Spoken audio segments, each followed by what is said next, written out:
Hello everyone. Today I wanted to discuss two theories I had about Deltarune's Dark Worlds, and how the characters are not only shaped by the Dark Worlds, but are provided what they need from these Dark Worlds. But as always, before I start, potential spoilers for Deltarune, so click off now if you don't want to be spoiled. With that out of the way, on to the rest of the video. Starting off, I want to discuss a theory I've thought about for a while now, and it's about our main characters, Kris, Susie, Noelle, and Berdly. And I guess theoretically it could go for any Lightner too, and it's about how different they are in the Dark World versus the Light World, and how I think their bodies change in the Dark World. I think that their Dark World versions are a reflection of their characters, a simulacrum, if you will, of their inner selves. It's who they think they are on the inside, or the stuff that they keep to themselves. And to explain why, I'm going to go over all of their character designs. Firstly, let's go over Kris. Kris is probably the character that changes the most. Not only do they get knightly armor, but they turn rather blue. Now, how does this reflect Kris's personality? Well, potentially in a few ways. Firstly, the armor, which is literally knight's armor, which could mean many things. Kris could be a literal knight in shining armor, or it could be that Kris thinks of themselves as sort of a main character or protagonist, which knights usually are in video games. Or they could be the literal knight, the one that's supposedly opening dark fountains. Any one of those interpretations could be possible, but I would like to mention one thing else about Kris, and it's how their skin color changes. While the others usually get a bit lighter, Kris is the only one that completely changes the color, and I think it's significant. I've already kind of talked about this before, so I'll summarize, but go check out my other video on the topic if you haven't already. So to summarize, there are a lot of references that other characters make referring to Kris being like a zombie or a corpse. That and the fact that blue skin is often associated with corpses that die due to lack of oxygen or even freezing.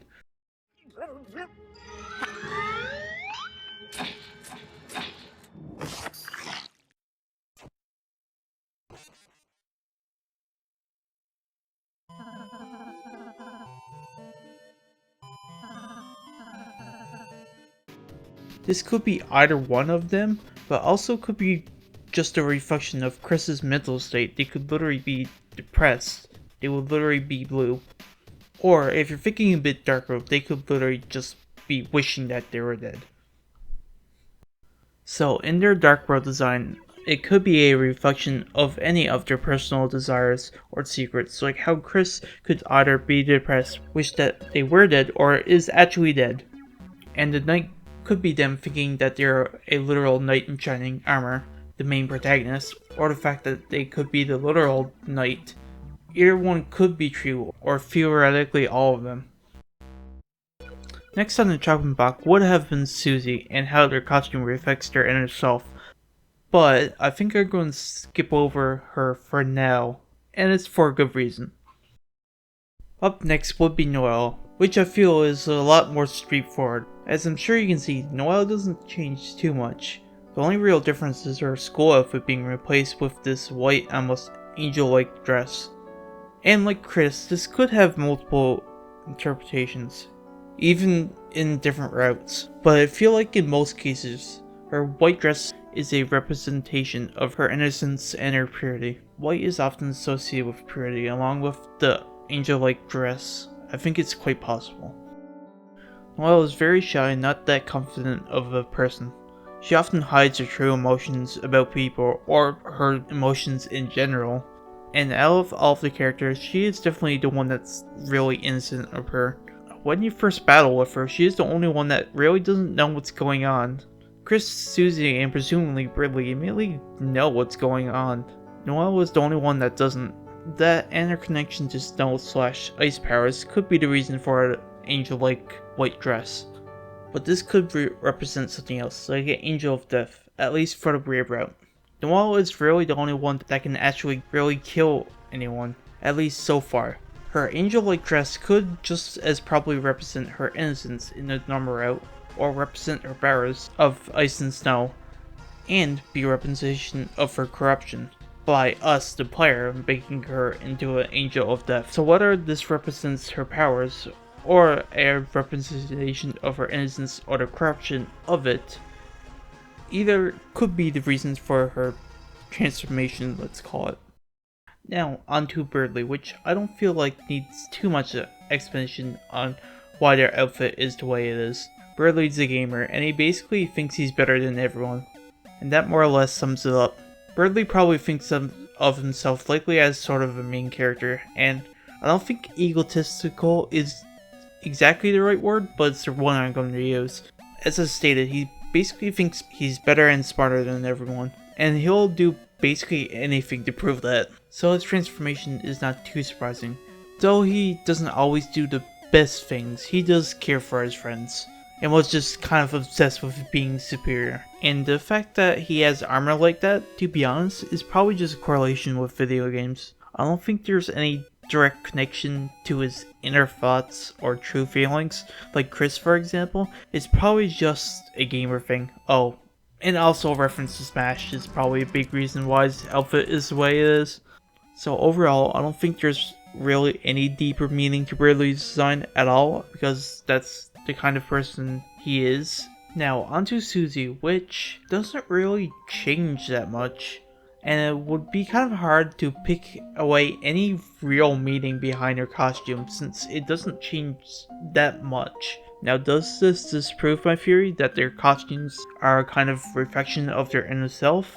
Well, I don't think so, and I think that Susie's design actually gives more credit to my theory. Now, unlike Kris, Noelle, and to an extent Berdly, Susie doesn't really have an inner self, if that makes sense. Kris is either hiding the fact that they're the night, or secretly depressed, or just wants to die, or hiding the fact that they might be dead. Noelle mainly hides her emotions, especially her feelings for Susie, and Berdly probably cares for people, especially the ones that he considers friends, more than any would let on. Susie, however, is a pretty open book. She doesn't really hide her true emotions. Right at the start of the game, she's pretty open if she doesn't like something or someone for that matter. She'll basically say it to their face. She's not one that really has a filter. If she doesn't like something, you'll definitely know about it. And if we're going off the theory that their costumes reflect their inner selves, a simulacrum, then it makes sense that unlike the others, Susie doesn't change nearly as much. And while she does change a little bit, mainly the spikes on her arm. Apart from that, Susie is just kind of Susie. Not that I don't think she doesn't have anything to hide. I do think she does have some secrets, and does keep some things to herself, obviously. But overall, Susie is pretty upfront on how she feels, and has very little to hide. And since her reflections are who they really are, it makes sense when Susie looks into the mirror, there isn't that much of a change. Also, I thought I'd mention this real quick thing about Susie. You see this little belt buckle thing? Is it actually supposed to be a belt buckle, or is it meant to look like a heart? I don't know if it's meant to look like a heart, or just a weird looking buckle. I tried to find out for sure, but since there's no official plush or figurine of her, at least official ones, it was kind of hard to tell. But on the Fangamer website, for the Deltarune Chapter 1 vinyl, there is this cover which pretty obviously looks like a heart, but this does have questionable continuity, since it's not from the game and just on the vinyl record, and not a plush or anything like that.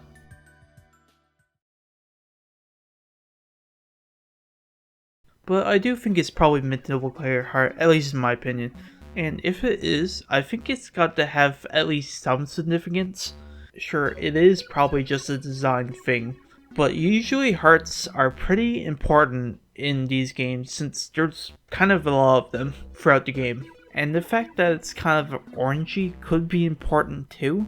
I really don't have any theories on what this could mean or if it means anything at all, which it probably doesn't, but I'd love to hear what you have to think. Whether it's to tell me any theories or to tell me that I'm full of shit and it doesn't mean anything. Either way, I'd love to hear your thoughts.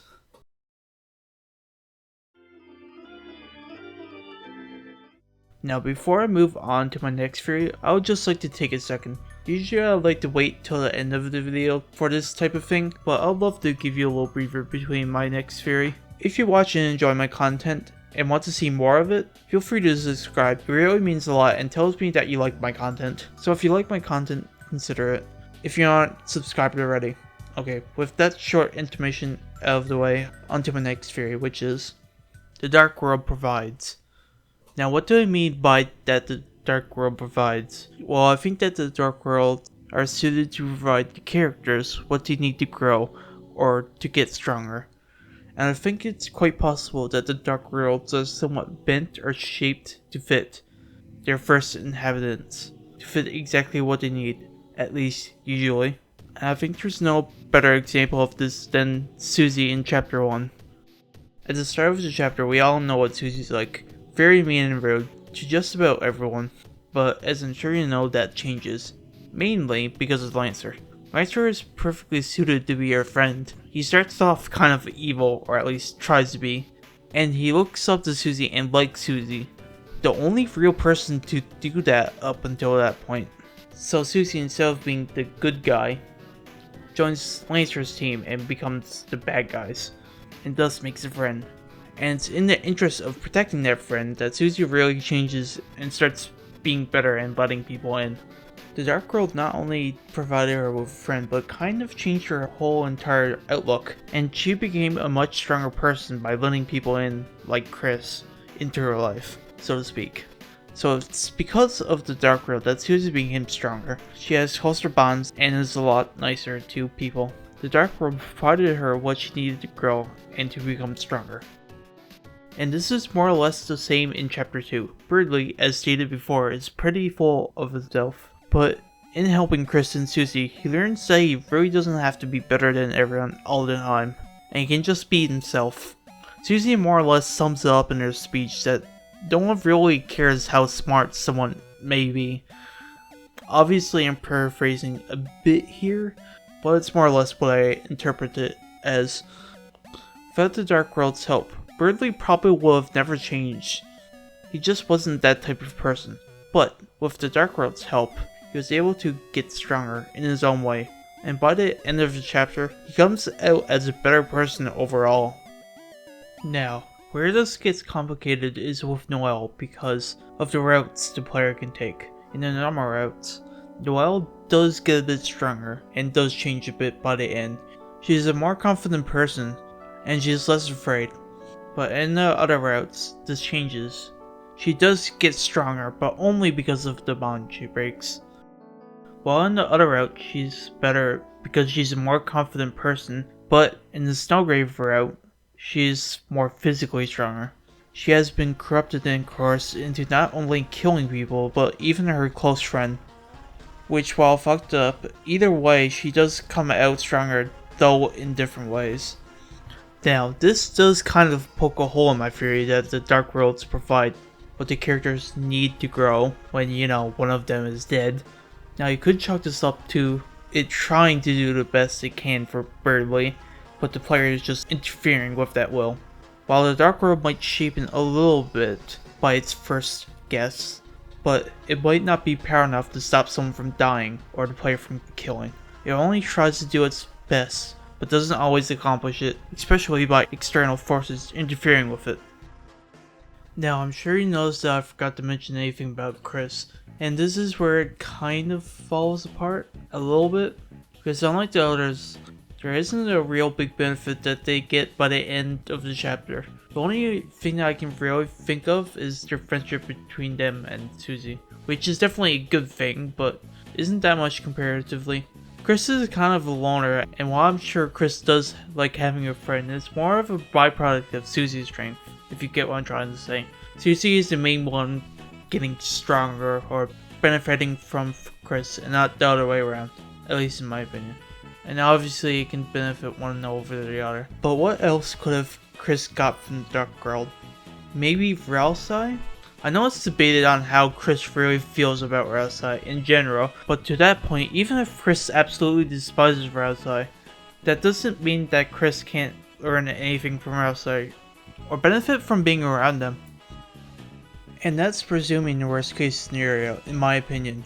Rasai could just be Susie's Lancer to Kris, if you know what I mean. Someone that can always be there for Kris. And it makes sense that it would make Kris stronger. And while I feel like Rasai hasn't technically done too much for Kris, at least directly, this could change in the later chapters, so the theory that the Dark World provides what everyone needs to be stronger, whether it's a good thing or not, holds some weight, at least in my mind.